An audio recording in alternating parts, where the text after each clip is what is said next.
আজকে আমি রান্না করব পেঁপের ডালনা। পেঁপেটা ভালো করে একটু ভাপিয়ে নিয়েছিলাম, তারপরে ডুম ডুম করে টমেটো কেটে রেখেছিলাম, ওগুলো দিয়ে সব জিরে তেজপাতা সমড়া দিয়ে একটু পেঁপেগুলোকে ভেজে নিচ্ছি।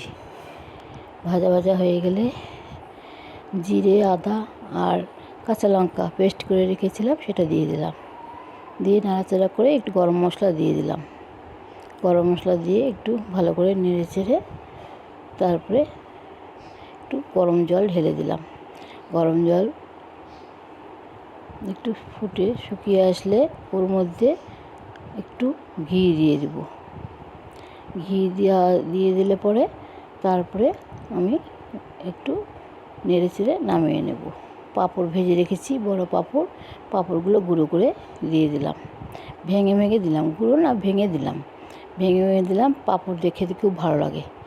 আপনারা করে খেয়ে দেখবেন, আপনাদেরও ভালো লাগবে। যদি আমার ভিডিওটা ভালো লাগে তাহলে একটা লাইক কমেন্ট শেয়ার করে দিবেন।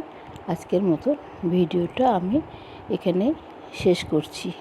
হয়ে গেল আজকে আমার পেঁপের ডালনা।